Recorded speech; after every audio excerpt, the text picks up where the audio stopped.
जय माता दी। श्रीजी ज्योतिष संस्थान के इस यूट्यूब चैनल पर आप सभी का बहुत बहुत स्वागत है और मैं हूं आकांक्षा। आज का जो हमारा टॉपिक है वो है जानवर। क्या ग्रहों का असर जानवरों पर भी पड़ता है? और हर कोई अक्सर एनिमल लवर होता है। किसी को कुत्ते पसंद होते हैं, किसी को बिल्ली पसंद होती है, किसी को तोते पसंद होते हैं। तो क्या आपको ये चीज पालनी चाहिए? क्या आपकी कुंडली के हिसाब से ये चीज शुभ है या अशुभ है? आज हमने आचार्य जी से इसी बारे में डिस्कस किया है और हर जानवर के बारे में पूछा है कि कौन सा जानवर घर में पालना शुभ होता है और कौन सा अशुभ। तो आइए शुरू करते हैं। आई होप आपको ये टॉपिक पसंद आएगा। जय माता दी। जय माता दी कंचा। आचार्य जी, आज का मेरा सवाल थोड़ा नॉर्मल टॉपिक से हटके है, क्योंकि अक्सर कहा जाता है कि एस्ट्रोलॉजी मतलब ज्योतिष जो होता है वो सिर्फ इंसानों पर ही नहीं असर करता, वो बाकी चीजों पर भी असर करता है। तो ऐसे ही बाकी लोगों के ऊपर भी तो असर होता होगा, जो पशु पक्षी हैं, जानवर हैं, इन लोगों के ऊपर भी असर होता होगा। तो ऐसा क्यों कहा जाता है पहले तो, और इसके पीछे का तथ्य क्या है, ऐसा क्यों है?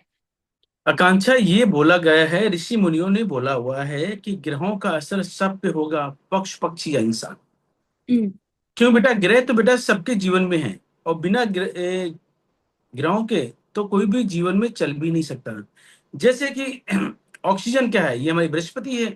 हम्म। बुद्ध क्या है? हमारी शरीर की नसें हैं।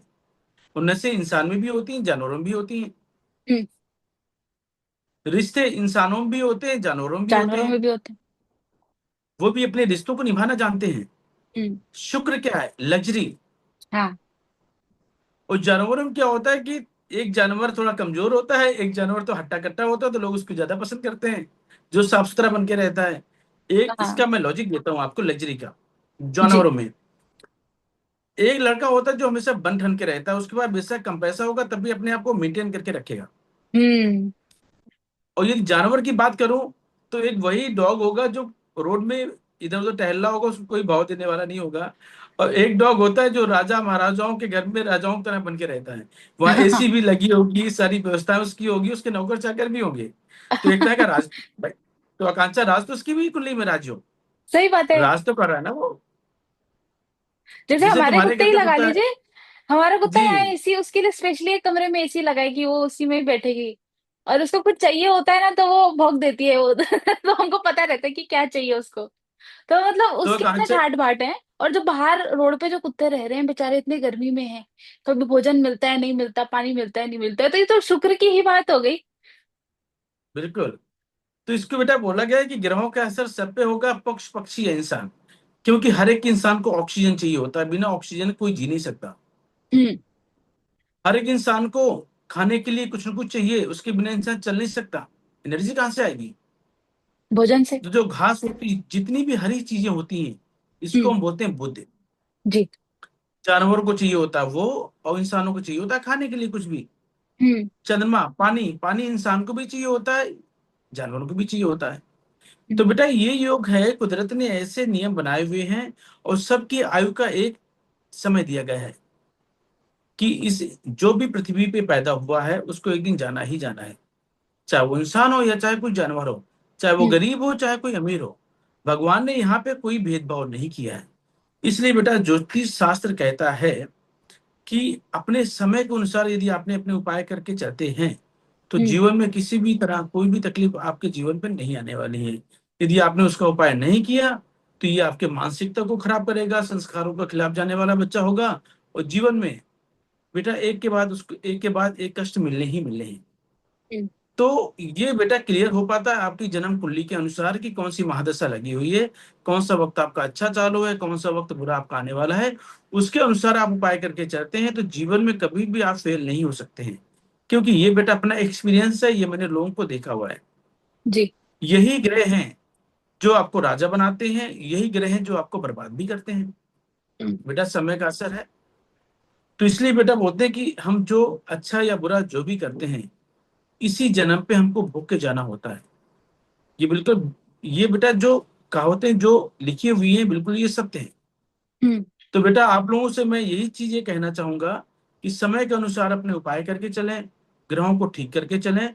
तो जीवन में जो छोटी मोटी जो परेशानियां जो आने वाली हैं वो बिल्कुल भी नहीं आएंगी, चाहे संतान को लेके, चाहे पिता को लेकर के, चाहे माता को लेकर के, चाहे भाइयों को लेकर के।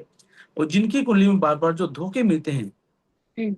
उनको भी अपने उपाय करके चलना चाहिए, तो उनको जीवन में कभी बार बार धोखे नहीं मिलेंगे। तो जैसे जैसे कि आचार्य जी, आकांक्षा।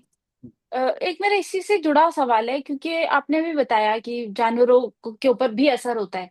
मगर कितनी बार ऐसा होता है कि कोई कुत्ता पालता है और उसके घर में एकाएक परेशानियां चालू हो जाती हैं। वहीं दूसरी ओर कोई दूसरा व्यक्ति है, वो बाहर से काला रंग का कुत्ता ले आया, बस ऐसे ही घर में ले आया, और उसके घर में तरक्की पे तरक्की होनी चालू हो जाती है। तो ऐसा किन लोगों को घर में कुत्ता रखना चाहिए, किनको नहीं रखना चाहिए? और फिर इसके बाद एक सवाल इसी से ऐड ऑन है कि कुछ लोगों के घर में जिनकी गौशाला होती है, तो उन लोगों को क्या, मतलब शुक्र आप कहते हैं, गाय शुक्र का प्रतीक है, तो उनको क्या फल मिलता है जिनके यहाँ गौशाला होती हैं? तो वो क्यों, कुछ कुछ लोग की चल जाती है, कुछ कुछ लोग की नहीं चलती हैं। तो किसको रखना चाहिए घर में पशु? पहले तो ये चीज, किसको घर में रखना चाहिए, किसको नहीं रखना अच्छा चाहिए? जी, ये बहुत अच्छा टॉपिक है, और तुमने जो क्वेश्चन किया बहुत अच्छा भी है। जिसकी जन्म कुंडली के अंदर शनि बहुत ज्यादा खराब है, हम्म। उनको बेटा घर में कुत्ता पालना चाहिए। जैसे कि शनिदेव तीसरे घर में जाके बैठे हैं, हम्म। शनिदेव पहले घर में जाके बैठे हैं, शनिदेव छठे घर में जाके बैठे हैं, ऐसे लोगों को बेटा कुत्ता पालना कंपलसरी हो जाता है। जब तक तुम्हारे घर में कुत्ता नहीं तुम पालोगी, तुम हम्म। कितनी भी मेहनत कर लो, रुपया पैसा प्रॉपर्टी सुख कभी अच्छे नहीं मिलेंगे। और जैसे तुम पैसा जोड़ के कोई भी तुम मकान बनाने की कोशिश भी करोगी, तो घर में मौतें तक चालू हो जाती हैं। हाँ। तो बेटा इसलिए बेटा बोला गया है कि जिनके संतान नहीं होती उनको भी काला कुत्ता घर में पालना चाहिए, क्योंकि शनि केतु मिलकर के संतान के फल को कमजोर करते हैं। ओ हाँ। और यदि आपकी जन्म कुंडली के अंदर शनि देव बहुत खराब होकर के बैठे हैं, तो चाहे बेटा चाहे नौकर चाकर के सुख हो, चाहे रुपए पैसा प्रॉपर्टी के सुख हो, हम्म। चाहे बच्ची के सुख हो, ये बहुत अच्छे आपके जीवन में मिल नहीं पाते। और जैसे आपने मकान बनाना चालू किया, तो यह तो पैसा कहीं कि फंस जाना है, या कोई की ऐसी मुसीबत आ जाएगी कि हॉस्पिटलों के चक्कर लगने चालू हो जाएंगे। तो शनि का जो मित्र ग्रह है ये कौन सा है? राहु और केतु। रहोगे तो। तो जैसे शनि फल देंगे वैसे राहु केतु फल देंगे। अब शनि देव यदि आपकी जन्म कुंडली के अंदर खराब जाके बैठे हैं, तो हम्म। बेटा राहु केतु कितने भी अच्छे जाकर के बैठे हो, ये भी खराब फल ही देंगे।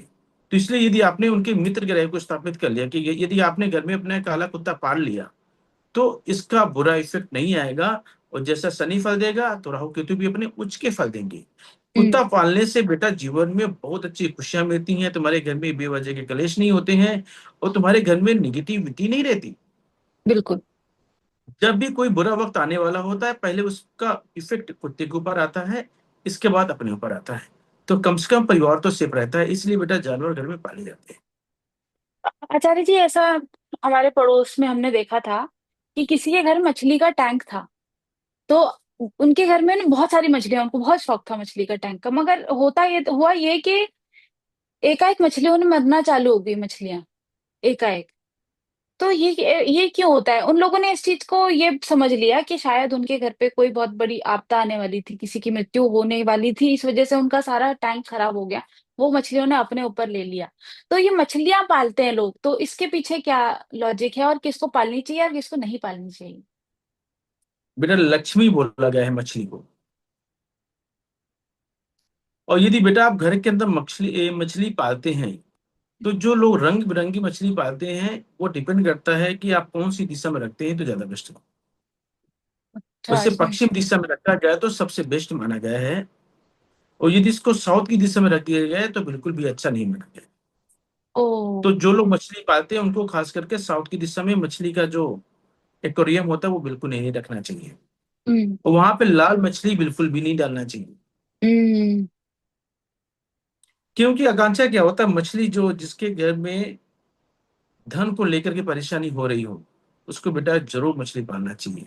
जिनके घर में निगेटिविटी और बहुत ज्यादा रहती है और दिमाग नहीं चलता, अधिकतर लोग बीमार रहते हैं, हम्म। उनके घर में मछली पालना बहुत शुभ माना गया है। जैसे तुमने क्वेश्चन किया है कि मछली पालते ही जैसे कि मछली का अचानक मृत्यु हो जाना, तो हाँ। ये होता है कि घर में कोई राहु को हम क्या बोलते हैं, नेगेटिव ऑरा। हम्म। और पॉजिटिव ऑरा भी राहु से ही देखी जाती है। तो जो किए कराएगा बेटा राहु चालू होता है ना, ये राहु से होता है, क्योंकि उनको हम बोलते हैं पापी ग्रह। हम्म। और जिसकी जन्म कुंडली के अंदर राहु खराब होकर के बेटा बैठ जाए, और उसके घर में तुम देखना कि वो अपने घर पे किसी भी कोने में जाएंगे तो उनको दुर्गंध जैसी महक आती है। हाँ। वो इतना सफाई करते हैं, सब कुछ करते हैं, लेकिन उनके कोने में कहीं ना कहीं ऐसी निगेटिविटी वाली महक आती है, वो लोग परेशान होते हैं। फिर हम्म। लोग स्प्रे लगाते हैं, सब कुछ डालते हैं कि ये महक चली जाए, तब वो महक जाती नहीं है। इसका मतलब ये होता है कि आपके घर में कहीं ना कहीं निगेटिव ऑरा है जो बैठी हुई है। और उसको हटाने के लिए यदि आप अपने घर में मछली मछली पाल लेते हैं, एक्वेरियम रखते हैं, और 5 मछली पालनी चाहिए, ज्यादा नहीं। अच्छा, सिर्फ 5? 5 या 3। हम्म। हाँ, 5 या 3 पाते हैं तो ये बहुत शुभ माना गया है। तो यहाँ पे इन सब चीजों से बेटा बचाव रहता है आपकी जन्म कुंडली के अंदर। और राहु अच्छा रहता है तो आपका दिमाग अच्छा चलता है, आपकी प्लानिंग अच्छी होती है, रुपए पैसे के नुकसान नहीं होने देता। क्योंकि राहु को हम क्या बोलते हैं, माँ सरस्वती जो ज्ञान की हम्म। देवी है। आप जितने भी बड़े बड़े तुम स्कूल में तुम जाओगी, वहां माँ सरस्वती की मूर्ति जरूर मिलेगी आपको। बिल्कुल। क्योंकि वहां पे ज्ञान का प्रतीक मानते हैं। और ज्ञान बेटा वहां से बच्चों को पढ़ाया जाता है, कि छोटे बच्चे से कि ABCD का से कबूतर ये सब जो पढ़ाते हैं ना, वहां से हम उनके ज्ञान को डेवलप करते हैं। हम्म। और जो बच्चा छोटा होता है उसके दिमाग में वो चीजें जाके बैठ जाती हैं, उसी का उल्लेखन करते हुए बच्चा आगे बढ़ता रहता है। बिल्कुल। तो तो बेटा राहु। आचार्य जी, अब मेरा आखिरी सवाल है, क्योंकि आजकल ना एक ट्रेंड चल गया है। वो सफेद रंग का बिल्ला लेके आते हैं लोग आजकल, वो पर्शियन कैट होती है जब। और घर में लोग हम्म, बिल्ले पालने लगे, पहले कुत्ते पालते थे, अब लोग बिल्ले पालने लगे हैं। तो क्या ये सही है? क्योंकि हमारे हमारे कल्चर में क्या अच्छा माना जाता है बिल्ला रखना? नहीं बेटा, मैं तो अच्छा नहीं मानता। हाँ, जिसके राहु अच्छे हैं उनके लिए तो अच्छा है। हम्म। ये बेटा सबसे अच्छा है केतु। क्योंकि बेटा राहु को आप बोल सकते हो कि ये एक भरोसेमंद ग्रह नहीं है। हाँ। ये कभी भी तुमको चोट मार सकता है, क्योंकि इसको दी गई राक्षसों वाली प्रवृत्ति। हम्म। और केतु इमोशनल ग्रह है। केतु कदम के हिसाब से तो बेटा चलता है, लेकिन उसकी सोच यही रहती है कि आपको कभी परेशान ना करे। और राहु उसके दिमाग को बार बार घुमाता है। तो राहु तो बेटा यदि अच्छा भी जाकर बैठा है आपकी जन्म कुंडली के अंदर, यदि वर्ष फल में कहीं खराब आकर के आ गया, हम्म। या महादशा उसकी चेंज उसमें कहीं खराब आ गया, तो बेटा ये कभी भी तुमको चोट मार के जा सकता है, कभी भी तुम्हारा नुकसान करा सकता है। तो बेटा बिल्ली को तो वैसे हमारे शास्त्रों में बोला गया है कि बिल्ली को तो हम धोखे का ग्रह ही मानते हैं। वो कितनी भी वफादार बन जाए, उसको वफादार हम बिल्कुल भी नहीं मानते हैं। हम्म। और वही कुत्ता है, उसको आपने घर के अंदर बैठा दिया तो वो तुम्हारी पूरी सेफ्टी करेगा, वो खुद मर जाएगा लेकिन तुमको आंच नहीं आने देगा। हाँ, वहां बिल्ली होगी तो वो पहले भागेगी। वो पहले भागेगी, पहले अपना बचाव करेंगे, और तुमको हाँ। आगे कर देंगे। तो बेटा ये रहो कि तुम्हें दोनों का बेटा फर्क है। हम्म। तो बिल्ली हर एक के लिए बिल्कुल भी सूट नहीं करती है। लोग विदेश में जाते हैं, वहां पे लोग बिल्ली पालते हैं। बॉम्बे में हम्म। मैंने 2 3 4 लोग यहाँ पे देखा जो बिल्ली पालते हैं, लेकिन ठीक है उनके लिए अच्छी है। क्योंकि उनका राहु बहुत अच्छे जाके बैठा है। तो दिमाग के लिए काम करते हैं, प्रॉपर्टियां अच्छी हैं, जमीनों का काम अच्छे हैं, अच्छी तरक्की लोग कर रहे हैं। हम्म। लेकिन बेटा हर एक के लिए अच्छा नहीं है, ये सही मायने में क्लियर हो पाएगा आपकी जन्म कुंडली से। तो आचार्य जी, तोता भी पालते हैं लोग, छोटी छोटी चिड़िया, तोता। तो वो किसको पालना चाहिए और किसको नहीं पालना चाहिए? आकांक्षा, जिसकी जन्म कुंडली के अंदर बुध देव अच्छे होकर के बैठे हों, उनको पक्षियां जो पक्षी होती है ये पालना चाहिए। और पक्षियों में तोता, जो बेटा तोता होता है इसको हम बोलते हैं टोटली बुद्ध। और ये बेटा जितना घर के अंदर टाउ टाउ टाउ टाउ करेगा बोलेगा ना, उतना ही अच्छा होता है, इसको बोलते हैं मिठू मियाँ। हाँ। तो जिसकी जन्म कुंडली के अंदर बुध अच्छे जाकर के बैठे हैं, वो इंसान तोता पालता है तो बहुत अच्छी तरक्की मिलती है। और जिसकी जन्म कुंडली के अंदर बुध देव खराब जाकर के बैठे हैं, इस इंसान को भूल के भी तोता नहीं पालना चाहिए, नहीं तो घर में बीमारियां ही बीमारियां आएंगी। हम्म। और बेटा बेवजह की तकलीफें आएंगी। और ये बेटा किडनी को खराब कर देगा, यदि आपने खराब बुद्ध वाले ने यदि अपने घर के अंदर तोता पाल लिया तोता तो। रख लिया तो सही तो बेटा बात है। तोता एक ऐसा पक्षी एक होता है कि घर में तुम लेकर के आ गए, तो हम्म। ये बेटा बहुत सुंदर होता है, इतना प्यार इससे हो जाता है, कोई भी जानवर घर में आप लेकर के आप आ जाते हैं तो। लेकिन जिनका बुद्ध बेटा खराब है, उनको भूल के भी तोता नहीं पालना चाहिए। नहीं तो बेटा किए कराए का सब कुछ भयंकर चालू हो जाता है, बीमारियां घर में चालू हो जाती हैं, कलेश घर में चालू हो जाते हैं, चलते चलते बिजनेस टोटली खत्म हो जाते हैं।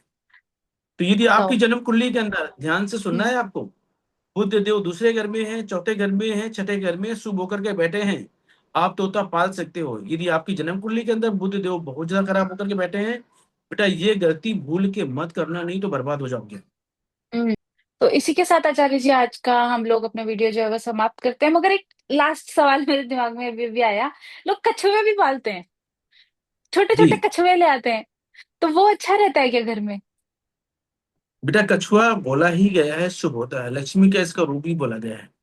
हम्म। अब बेटा इसमें डिपेंड करता है कि इसके जो नाखून होते हैं, 18 नाखून वाला हो गया, 19 नाखून वाला हो गया, 20 नाखून वाला हो गया, ये देखना पड़ता है। अच्छा, हाँ, उनके नाखून भी काट काउंट किए जाते हैं। हम्म। इसमें बेटा नाखूनों का सबसे बड़ा महत्व होता है। 18 वाला हो गया तो अच्छा है, हम्म। 19 वाला बेटा मिल गया तो आपके लिए खराब है। तो वो सही मायने में तो बेटा इसका सटीक हर एक के लिए अच्छी कोई चीज नहीं होती। चाहे कुत्ता हो, हर एक के लिए कुत्ता पालना भी अच्छा नहीं होता, हर एक के लिए बिल्ली पालना भी अच्छा नहीं होता, हर एक के लिए कछुआ हम्म। पालना भी अच्छा नहीं होता। और बहुत से लोग तो खरगोश भी पालते हैं। हाँ, खरगोश भी पालते जी। तो बेटा वो डिपेंड करता है कि कौन से ग्रह किसके लिए अच्छे हैं।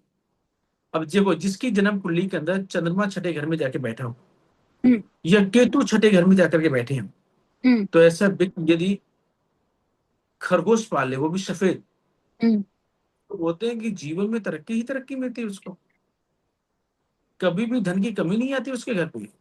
ये सबसे उत्तम उपाय है। तो बेटा ये जन्म कुंडली से डिसाइड करना होता है कि आपके लिए कौन सा जानवर पालना ठीक है, कौन सा पालना नहीं अच्छा है। हम्म। अब जैसे कि घोड़े की बात हम करते हैं, हाँ। बहुत से लोग घोड़ा पालते हैं, घोड़े की सवारी भी करते हैं। और जिसकी जन्म कुंडली के अंदर चंद्र शनि का मेल जाके बेटा बैठ जाए, ऐसे व्यक्ति को घोड़े घोड़े की सवारी करना चाहिए। जितना वो हॉर्स राइडिंग करेगा उतना वो कामयाब रहेगा, हम्म। उसकी उतनी पॉजिटिव सोच बन जाके बेटा बनेगी। तो ये बेटा क्लियर होता है जन्म कुंडली के अनुसार। बहुत से हम्म। लोग तो हिरन भी पालते हैं। हाँ, हिरन भी पालते हैं। कितने तरीके के जानवर लोग पालते हैं, पर आज का निष्कर्ष ये निकल के आता है कि हर जानवर हर किसी के लिए शुभ हो ये जरूरी नहीं है। ये पता कैसे चलेगा? आपकी कुंडली को देखकर पता चलेगा कि आपको कौन सा जानवर पालना चाहिए और कौन सा जानवर नहीं पालना चाहिए। आचार्य जी, आपने हमें समय दिया, आज का टॉपिक भी हमारा काफी अच्छा था। आई होप दर्शक को पसंद भी आएगा। इसी के साथ आज हम अपना टॉपिक यही समाप्त करते हैं। अगर आप लोगों को कुछ और भी सवाल पूछने हैं तो आप वो कमेंट बॉक्स में लिख के भेज सकते हैं। हम अगले वाला जो हमारा वीडियो होगा, हम वो वाले सवाल आपके जो है वो ले लेंगे। इसी के साथ हम आज का वीडियो जो है वो समाप्त करते हैं। जय माता दी।